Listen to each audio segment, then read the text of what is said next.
Bismillah. Assalamualaikum Ustaz. Waalaikumsalam warahmatullahi wabarakatuh. Gimana kabar? Sehat? Sehat-sehat Masya Allah. alhamdulillah. Saya lagi agak sedikit gerah nih Mas. Iya. Enggak cuma gerah. Gemes gitu ya. Kalau kita Betul. bisa pegang pipinya minta cubit gitu ya. Saking gemesnya Ustaz ya. Gemes ya. Masya Kasus Allah. membunuh diri kemarin Iya, Mas. yang di Makassar tuh Ustaz. Ya di Makassar, betul. Saya prihatin karena mereka membawa nama Islam. Betul Ustaz. Padahal Islam berlepas diri dari apa yang mereka lakukan. Iya. Ya. Ya. Karena sungguhnya begini Mas. Orang bunuh diri saja nggak boleh. Iya. Apalagi sampai dia berusaha mencelakakan orang lain. Oh, Itu dosanya luar biasa. Nah, salam. Kita dalam Islam kita disadarkan oleh Allah Subhanahu wa taala bahwa Allah memberikan kita nikmat, punya badan yang sehat, jiwa kita yang kemudian jiwa itu Allah pupuk dengan nilai-nilai keimanan dan keislaman. Itu sebuah nikmat dari Allah. Betul Ustaz. Maka kita punya badan harus dijaga, ini amanah. Kita punya jiwa juga harus dijaga. Betul. Maka ayat di dalam Al-Quran misalnya banyak menjelaskan wala taqtulu anfusakum. Janganlah kalian membunuh diri kalian sendiri. Betul. Maka dengan ayat ini juga para ulama mengharamkan banyak hal yang berpotensi merusak badan kita. Iya. Contoh rokok gitu Iya. ya. Betul. Sebagian ulama mengatakan ini makruh, tapi Betul. kalau kita lihat pabrik rokok sendiri sudah menuliskan di setiap labelnya. Betul, merokok dapat Rokok membunuhmu. itu dapat membunuhmu. Betul. Artinya apa? Pabrik rokok saya sudah mengakui bahwa ini bisa membunuh kalian, tapi kita masih mengkonsumsi rokok tadi. Iya. Minuman keras, narkoba. Kita dalam Islam nggak boleh untuk memakan hal-hal yang bisa merusak diri kita. Wala taqtulu anfusakum. Apalagi kalau kita sampai melakukan bunuh diri, Mas. Wah.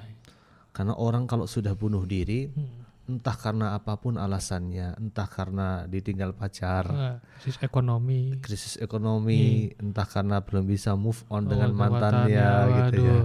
macam-macam lah ya. Padahal perempuan itu kan banyak kan satu. Ya banyak lah. Iya. Ibaratnya mati satu tumbuh 1000 Ribu kan. betul, Ya kan? satu ya, Masya Ya Allah. sudah. Mungkin dengan itu Allah akan berikan lebih baik dan Iya, sebagainya betul, itulah. Nggak tahu para jomblower kok dan jomblowati Iya. kok begitu Ya, misalnya kalau bahasa Jawanya cepet banget dulu saat. cepet banget. Dunia itu begitu luas lah ya. Mungkin mereka kurang piknik Mas. Betul, Iya. betul. Baik. Jangan sampai kemudian seseorang tuh melakukan bunuh diri apapun alasannya. Entah ekonomi, entah asmara, entah belum bisa move on dari mantannya, kita nggak boleh bunuh diri. Betul. Kenapa sebabnya? Adab yang Allah berikan kepada orang yang bunuh diri itu begitu mengerikan. Iya.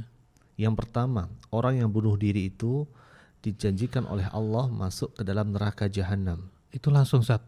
Iya, tetapi bagi orang muslim tentunya nggak akan kekal dan abadi sebesar dengan kadar dosa yang dia punya. Yang kedua, orang yang bunuh diri akan diadab oleh Allah di neraka nanti sesuai dengan cara dia bunuh diri.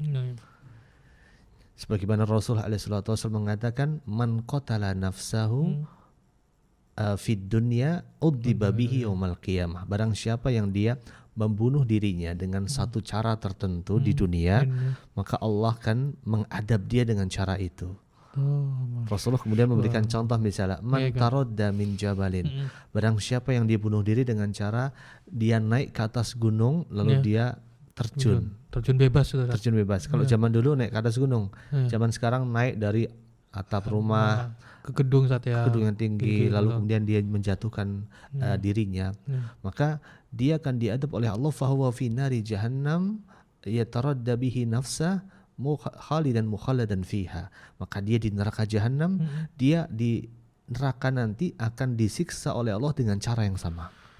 Jadi suruh naik ke atas tempat yang tinggi, jatuhkan, kemudian dia sekarat, meninggal dunia, dihidupkan lagi, suruh naik lagi, jatuhkan, terus seperti itu. Jadi karakter adabnya adalah begitu berat dan berulang sifatnya. Kemudian contoh yang kedua, man yatahassasuman faqatala nafsah. Barang siapa yang dia minum racun untuk membunuh dirinya, minum Baygon, obat serangga, atau minum oplosan gitu ya, obat sakit kepala dicampur minuman bersoda dan sebagainya, maka di neraka nanti dia akan diadab oleh Allah dengan cara yang sama. Jadi suruh minum dengan minuman yang sama sampai sekarat, berbusa, kemudian orang Jawa bilang kecet-kecet gitu Kecet-kecet, ya. Setelah itu dia mati, kemudian dihidupkan lagi dengan cara yang sama, diadab lagi terus seperti itu. Atau yang ketiga, yang klasik juga, man qatala nafsahu bihadidatin, barang siapa membunuh dirinya dengan sebuah besi, pisau, sangkur atau dengan apalah gitu, dengan silet gitu ya. Disilat urat nadinya itu ya, Urat Ustaz, nadinya ya. seperti itu. Kemudian maka dia di neraka jahanam juga akan diadab dengan cara yang sama. Nah, ini orang yang bunuh diri dalam Islam, adabnya begitu mengerikan sekali.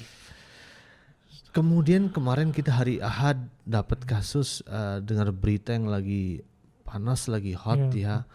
Ada orang yang ngaku Muslim, orang yang katanya punya landasan keislaman yang secara zahir bagus, yang perempuan pakai menutup aurat seperti itu, lalu melakukan bom bunuh diri. Yang pertama dia sudah membunuh dirinya, yang kedua dia telah mencabik-cabik nikmat aman yang sudah Allah berikan di negara kita. Betul. Padahal dalam Islam kita memang punya suatu cara tertentu untuk bermuamalah dengan orang kafir.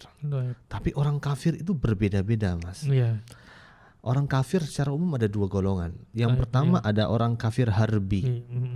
Kalau ada orang kafir yang dia memerangi kita. Contoh, orang Israel memerangi orang Palestina. Maka orang Palestina boleh memerangi dan membunuh orang Israel. Kenapa? Karena sudah berstatus harbi. Tetapi ada orang kafir yang tidak boleh kita perangi. Itu ada tiga, Mas. Yang pertama kafir yang musta'man, orang kafir yang dia mendapatkan jaminan keamanan dari kaum muslimin. Perlindungan ya, Ustaz. Perlindungan. Sebagaimana orang kafir yang di Indonesia itu musta'man secara hakikatnya. Mereka hidup di negeri yang mayoritas muslim. Mereka dijamin dalam undang-undang kita bahwa mereka baik orang kafir maupun orang muslim punya hak yang sama untuk hidup, untuk mencari nafkah, untuk beribadah, dan itu begitu toleransinya umat Islam.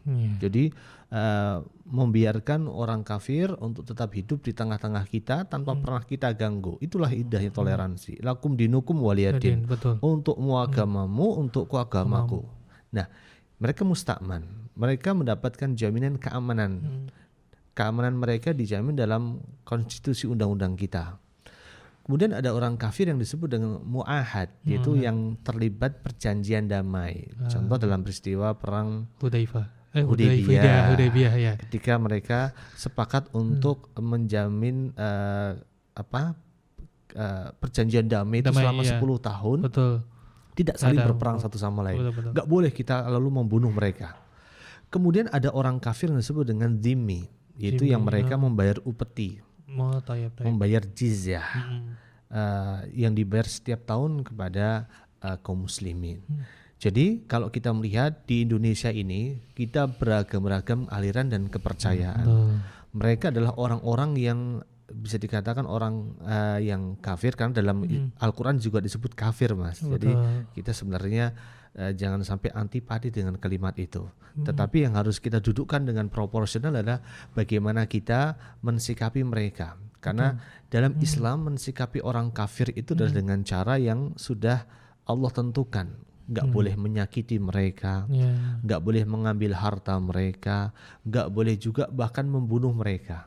Bahkan Rasulullah mengatakan dalam riwayat Imam Bukhari, man qatala mu'ahadan au dhimmiyan, barang siapa membunuh orang kafir mu'ahad atau dhimmi, lam yarihu raihatal jannah, dia tidak akan mencium baunya surga.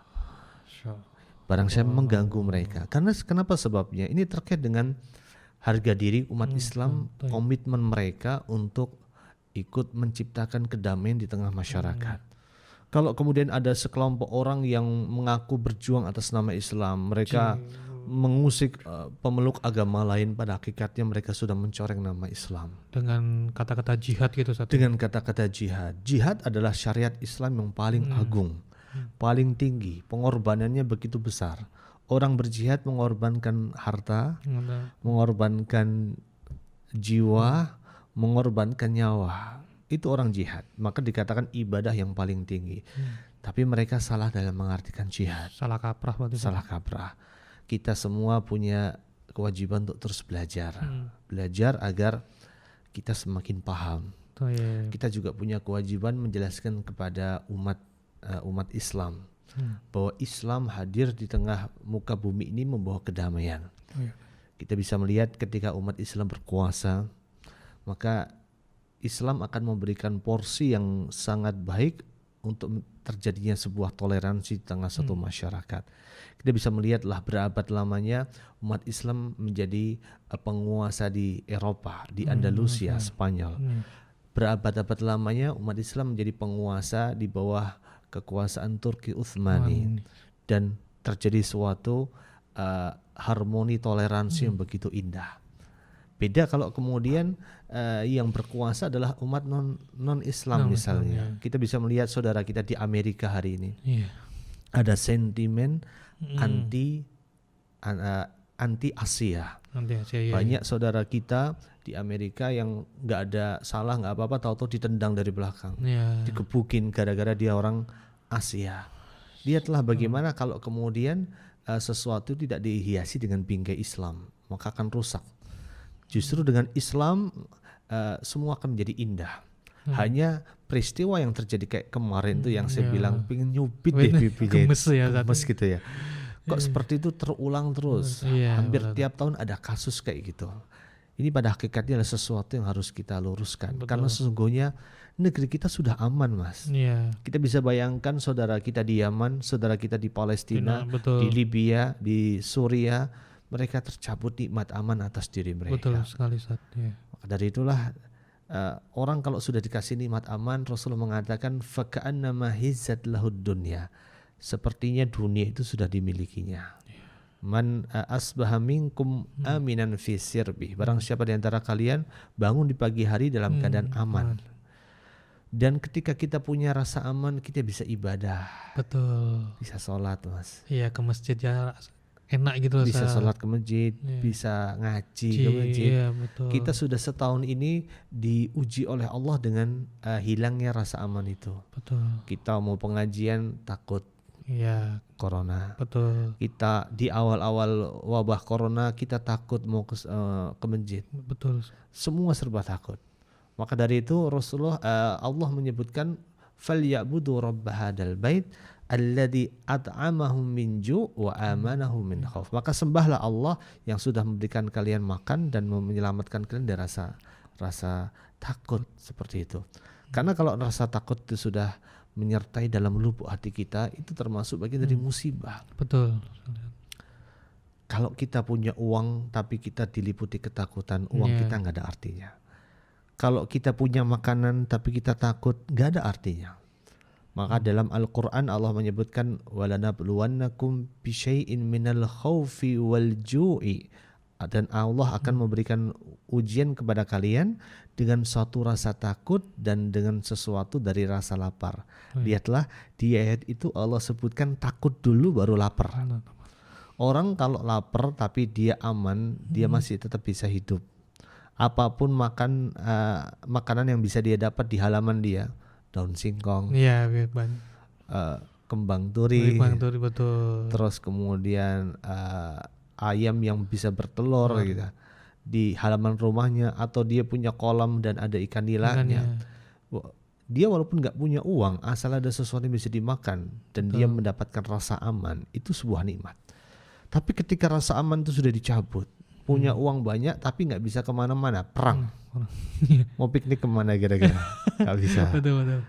Mau punya harta banyak tetapi pingin investasi, bikin outlet, bikin warung, bikin resto, nggak bisa. Karena penjara di mana-mana.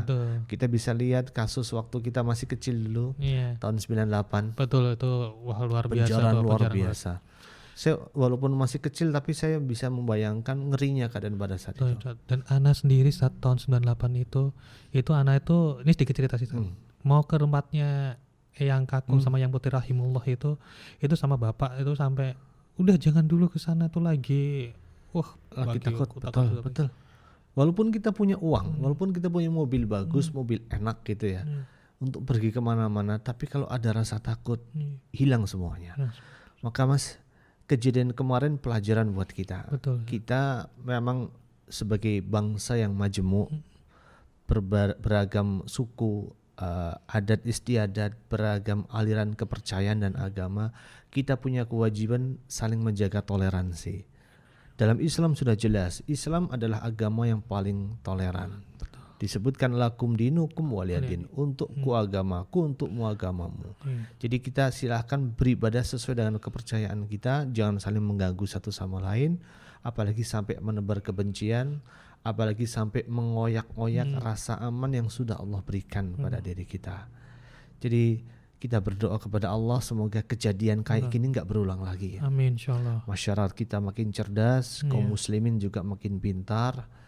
Yang pasti ini PR buat kita semua. Semoga Allah Azza wa Jal memberikan hidayah kepada kita semua. Amin. Ya. Ustaz, apa nih Ustaz? Ada sedikit kok tiba-tiba di pikiran anak tuh ada mau ditanya ini Ustaz. Apa itu? Silahkan. Ya, biasanya kan gini Ustaz, bom bunuh diri ini selalu identik dengan afwan ya Ustaz ya. Cana tuh congklak, yang ikhwan ya berjenggot, terus yang akhwat bercadar. Baik. Nah, otomatis kan sekarang ini kan ya alhamdulillah anak kolsal di jalan, lihat gitu udah jadi hal yang wajar. Baik. Nah, ini gimana Ustaz untuk menyikapinya? Mungkin kan ada akhirnya masyarakat itu ada rasa takut nih ngeliat orang begini nih, wah jangan teroris nih. Baik, nah, itu tuh gimana Ustaz? Baik. Radikalisme itu adalah terkait dengan apa yang ada dalam otak seseorang, bukan apa yang tercermin pada penampilannya. Kita bisa melihat kasus rasisme anti Asia di Amerika, yang melakukan tindakan penyerangan itu warga kulit putih yang mereka tidak berjenggot, tidak bercadar, dan mereka bahkan tidak punya agama sama sekali. Jadi radikalisme adalah sesuatu yang ada di dalam otak seseorang. Jadi apa yang ada dalam penampilan tidak bisa menjamin bahwa orang itu bebas dari kata radikal. Karena sesungguhnya Islam adalah agama yang sempurna. Islam sudah memberikan berbagai macam petunjuk yang bisa mendatangkan kebaikan untuk umat manusia. Ketika kebaikan yang Allah turunkan itu disalah artikan oleh para pemeluknya atau sebagian pemeluknya atau oknum dari pemeluknya, tentunya tidak semerta-merta kita mengatakan oh ini Islam salah, Islam radikal. Tidak bisa. Saya yakin semua agama, semua kepercayaan mengajarkan kita berbuat kebaikan. Akan tetapi ketika kebaikan itu disalah artikan dengan suatu pengertian yang tidak semestinya, tidak berarti menunjukkan bahwa agama yang dianut seseorang itu sesuatu yang salah. Sama juga gini, zaman sekarang ada polisi hobinya itu main tilang-tilang dan terima suap, mau nitip atau mau sidang gitu. Betul. Apakah rela polisi itu dikatakan semua polisi kayak gitu? Tidak, itu pasti, oknum. Ya. Polisi yang baik, polisi yang bersih itu banyak. Betul. Banyak banget teman-teman kita yang polisi yang baik dan bersih itu banyak sekali. Itu hanya oknum aja. Apakah kalau kita muamalah ngurus-ngurus perizinan itu ya, ada yang minta sogok, minta uang, minta entertain itu ya, diajak karaoke, diajak makan yang nggak jelas gitu ya, atau diajak piknik, apakah kita bisa katakan semua birokrat kayak gitu? Enggak. Itu hanya oknum. Birokrasi sudah dibuat sedemikian rupa untuk melayani masyarakat, tapi senantiasa ada oknum yang kayak gitu. Oknum polisi kayak gitu ada, oknum birokrat ada. Sama juga dengan kaum muslimin, ada yang jadi oknum yang salah dalam memahami agama ini, sehingga seolah-olah apa yang dipahaminya itu yang benar. Apa yang tidak dipahaminya itu pasti salah. Nah, jadi sesungguhnya nggak bisa kemudian kita pukul rata semuanya. Sebagaimana kalau kita lihat banyak sekali di tengah masyarakat kita kemungkaran yang dilakukan oleh golongan tertentu tapi tidak menunjukkan hakikat dari golongan itu. Betul. Ya semoga kita tidak berpikiran sempit dan langsung mengatakan oh ini golongan ini, oh ini agama ini memang kayak gitu. Bukan, tidak seperti itu.